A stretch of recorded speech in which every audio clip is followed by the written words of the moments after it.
Imagine करो, तुम एक इंपॉर्टेंट डिसीजन लेने वाले हो। शायद एक बिजनेस आइडिया स्टार्ट करना है, या करियर चेंज करना है, या कोई डिफिकल्ट प्रॉब्लम सॉल्व करनी है। तुम सोचना स्टार्ट करते हो, लेकिन कुछ देर बाद तुम्हारा माइंड कंफ्यूज हो जाता है। एक तरफ एक्साइटमेंट है, दूसरी तरफ फियर। कभी तुम फ्यूचर के बेनिफिट्स के बारे में सोचते हो, कभी रिस्क्स के बारे में, और धीरे धीरे तुम्हारा थिंकिंग प्रोसेस एक टैंडल मेस बन जाता है। तो प्रॉब्लम क्या है? प्रॉब्लम ये नहीं है कि तुम सोच नहीं सकते। प्रॉब्लम ये है कि तुम एक ही टाइम पर बहुत सारे डिफरेंट टाइप्स ऑफ थिंकिंग करने की कोशिश कर रहे हो। और इसी प्रॉब्लम को सॉल्व करने के लिए एक पावरफुल थिंकिंग टूल डेवलप किया गया। इससे कहते हैं 6 थिंकिंग हैक्स मेथड। इस कॉन्सेप्ट को डेवलप किया था साइकोलॉजिस्ट और क्रिएटिविटी एक्सपर्ट एडवर्ड डेबोनो ने। आइडिया सिंपल है, लेकिन incredibly powerful. Instead of thinking about everything at once, तुम अपने थिंकिंग प्रोसेस को 6 डिफरेंट मोड्स में डिवाइड कर देते हो, और हर मोड को रिप्रेजेंट करता है एक इमेजिनरी हैट।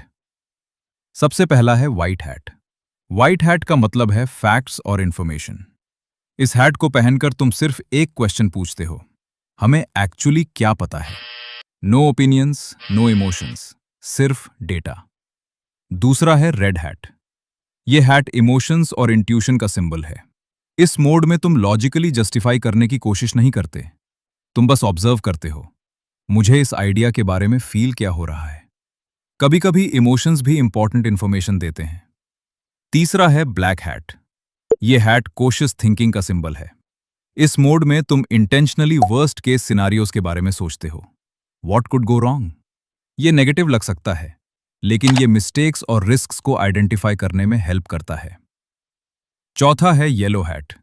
अगर ब्लैक हैट प्रॉब्लम्स देखता है, तो येलो हैट पॉसिबिलिटीज देखता है। इस मोड में तुम पूछते हो, इस आइडिया का बेस्ट पॉसिबल आउटकम क्या हो सकता है? ये ऑप्टिमिज्म और अपॉर्चुनिटी को एक्सप्लोर करता है। पांचवा है ग्रीन हैट। ये क्रिएटिविटी का हैट है। इस मोड में तुम रूल्स ब्रेक कर सकते हो, वाइल्ड आइडियाज एक्सप्लोर कर सकते हो। कोई भी आइडिया स्टूपिड नहीं होता। और आखिरी है ब्लू हैट। ब्लू हैट एक तरह का थिंकिंग मैनेजर है। ये डिसाइड करता है कि कौन सा हैट कब यूज करना है, और डिस्कशन को ऑर्गेनाइज करता है। जब तुम इन 6 हैट्स को यूज करते हो, एक इंटरेस्टिंग चीज होती है। आर्ग्यूमेंट्स कम हो जाते हैं, कंफ्यूजन कम हो जाता है, और थिंकिंग क्लियर और स्ट्रक्चर्ड हो जाती है। क्योंकि अब तुम एक ही टाइम पर सब कुछ नहीं सोच रहे हो, तुम एक टाइम पर सिर्फ एक टाइप का थिंकिंग कर रहे हो। और जब थिंकिंग ऑर्गेनाइज्ड होती है, तो डिसीजंस भी बेटर होते हैं। तो नेक्स्ट टाइम जब तुम किसी कॉम्प्लेक्स प्रॉब्लम का सामना करो, एक मोमेंट के लिए रुकना और इमेजिन करना कि तुम्हारे पास 6 डिफरेंट हैट्स हैं। क्योंकि कभी कभी बेटर आंसर्स पाने के लिए हमें सिर्फ बेटर क्वेश्चंस नहीं, बेटर वेज ऑफ थिंकिंग की जरूरत होती है।